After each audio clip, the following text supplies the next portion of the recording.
Shalom, shalom, queridos hermanos, muy buenos días. Llegamos a una nueva porción de la Torá, la Parashá Pekudei. Y esta semana vamos a estar estudiando los últimos capítulos del libro de Éxodo. Éxodo 38, versículo 21, hasta el capítulo 40, versículo 38. Y Pekudei traduce cuentas de o cuando se hace una rendición de cuentas. Y hoy vamos a estudiar la aliyá o porción número 1, que corresponde a Éxodo capítulo 38, versículo 21, hasta el capítulo 39, versículo 1.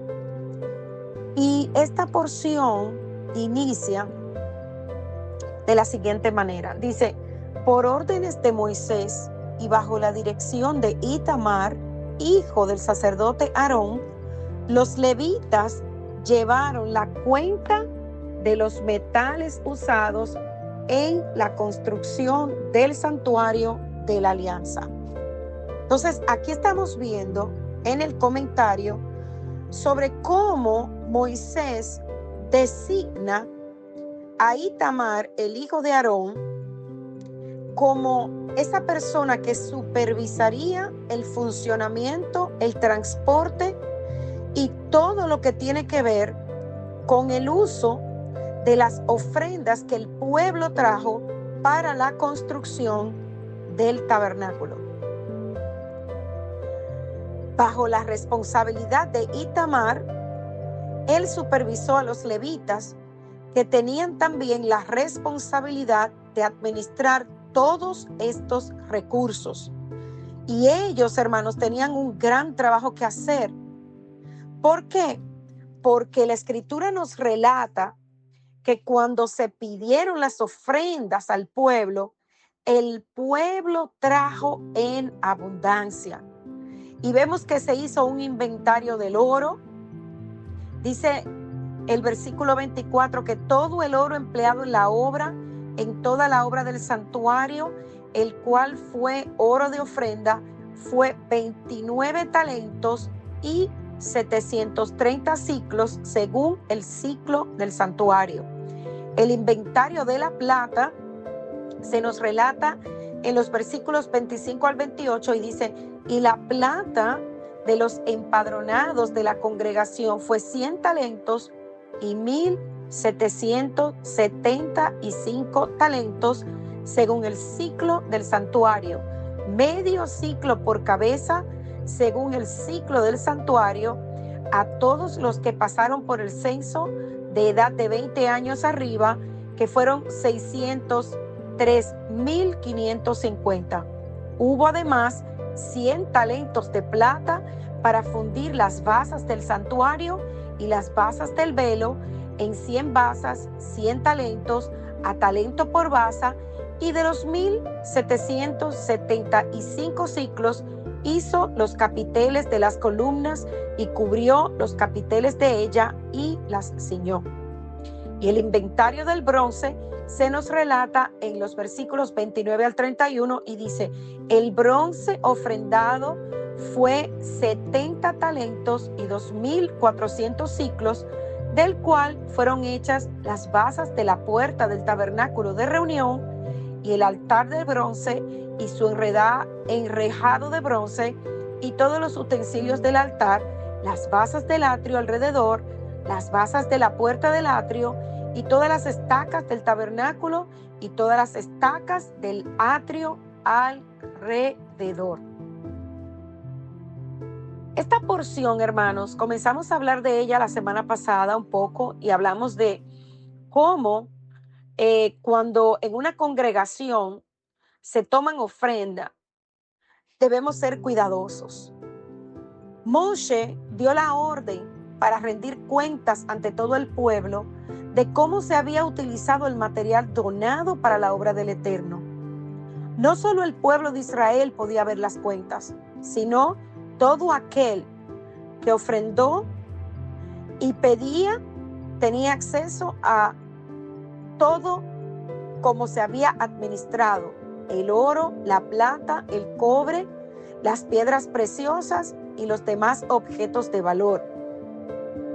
Aquí vemos que Moisés tomó la iniciativa para hacer esta rendición de cuentas ante el pueblo para que nadie le acusara de corrupto, y en ningún momento dio oportunidad para que el pueblo pensara que él se había hecho rico a costa de los donativos de la obra que se dio para el Eterno.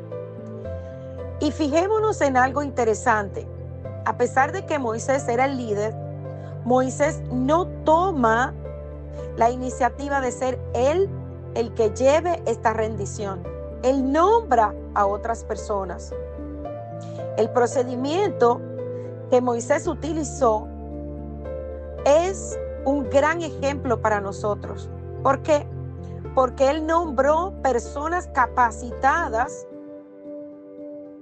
para hacer esta rendición de todo lo que se donó, cada ofrenda que se recibió.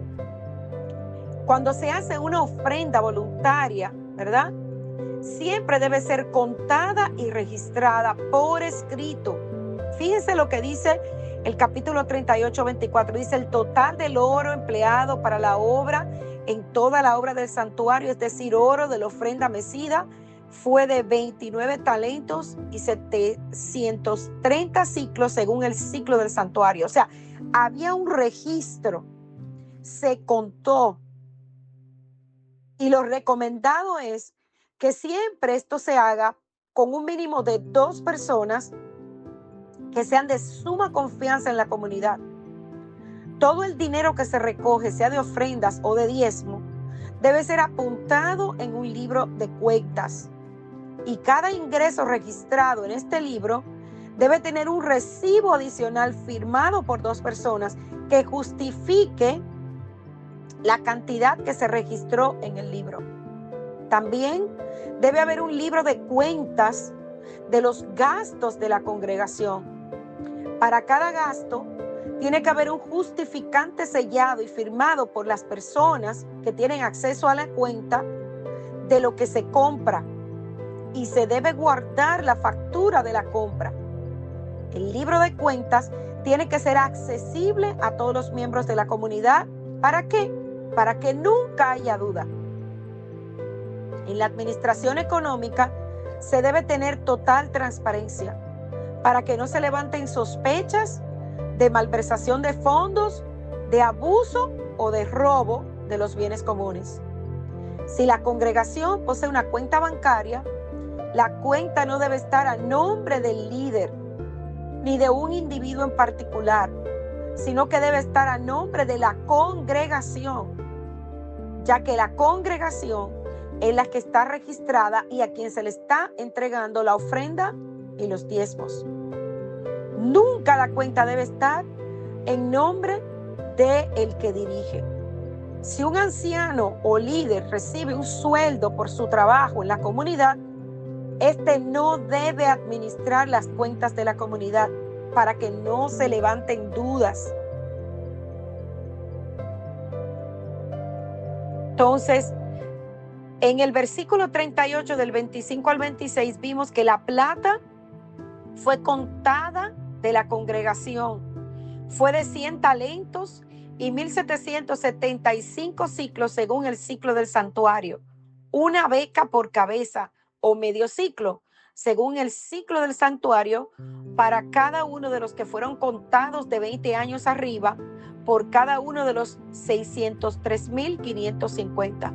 Entonces vemos que la mitad de 603,550 son 301,775. O sea que hubo un total de 301,775 ciclos de plata. Y cada talento, ¿verdad?, contiene 3,000 ciclos. Eso es para que podamos entender un poco cómo era el conteo en ese tiempo. Los 100 talentos corresponden a 300,000 ciclos. Entonces sobraban 1,775 ciclos.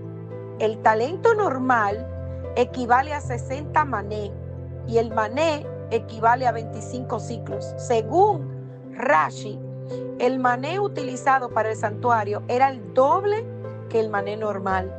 Así que el talento en hebreo kikar, del cual se habla aquí, corresponde a 120 mané, lo que indica que 25 ciclos por 120 mané son 3,000 ciclos. Todo exacto, hermanos. Entonces, una beca por cabeza, ¿qué es esto? ¿Qué significa esto? En hebreo, una beca es la gulgolet. La cabeza, la palabra cabeza es gulgolet, que significa cráneo o calavera. De ahí viene el origen del Gólgota, el lugar donde murió Yeshua, como está escrito en Mateo 27:33. Cuando llegaron a un lugar llamado Gólgota o Gólgota, que significa lugar de la calavera. Entonces aquí habla de que hay una beca conectada con el lugar de la muerte de Yeshua. La beca es el precio de rescate por cada uno de los hijos de Israel que fueron contados. Perdón. La palabra hebrea beca viene de la raíz vaca, que significa rajar, romper, cortar, invadir, incubar. Y en este texto hay dos palabras que son claves, que hablan de la muerte de Yeshua en el Gólgota como base para la redención de los hijos de Israel. Hay solo dos lugares en toda la escritura donde aparece la palabra beca, y una de ellas es aquí, en este libro de Éxodo capítulo 38 que estamos estudiando, en los versículos del 25 al 26, y también en Génesis 24:22, cuando se nos habla en la parashá Hayei Sara. Entonces vemos que la plata era el material más pesado del tabernáculo. Representa redención y misericordia. Y es interesante que el cobre o bronce tenía menos peso que la plata. El cobre representa el juicio y la justicia, como ya hemos aprendido. Esto nos enseña que la misericordia del Eterno supera su juicio, como está escrito en Romanos capítulo 5, versículo 20, que dice: y la ley se introdujo para que abundara la transgresión, pero donde el pecado abundó, sobreabundó la gracia. La Torá se refiere al tabernáculo como un testimonio, porque éste atestiguaba que el Eterno había perdonado al pueblo de Israel el pecado del becerro de oro. Además, la palabra hebrea para testimonio, eidud, se relaciona con la palabra que emplea la Torá para joyas, que es edí. Esto es, las coronas espirituales que recibirá el pueblo en ocasión de la entrega de la Torá y que posteriormente tuviera que quitarse tras el episodio del becerro de oro. Es por ello que también se conoce el tabernáculo como el tabernáculo de las joyas. Esto indica que el tabernáculo también era un medio por el cual el Eterno permitía al pueblo de Israel recobrar las alturas espirituales y la conciencia divina que habían alcanzado cuando Él les entregara por primera vez la Torá antes del pecado del becerro de oro. Hermanos, es por esto que debemos guardarnos, tratar de mantenernos en total santidad. Aquí se nos muestra que el pueblo tuvo un registro de todas las ofrendas que se entregó. Tenemos, hermanos, nosotros un registro de todo lo que hemos hecho desde que nosotros regresamos y decidimos volver al Padre. Si tuviéramos que tomar ese registro, ¿qué nos enseñaría el registro de nuestras vidas, hermanos? ¿Tiene un buen testimonio o tiene un mal testimonio? Estamos a tiempo para rectificar. Recordemos que lo importante en este camino es que podamos hacer un análisis, un conteo de todas las cosas que nosotros hemos alcanzado y las que todavía tenemos que alcanzar para cada día estar más cerca del amado de nuestras almas. Shalom, shalom.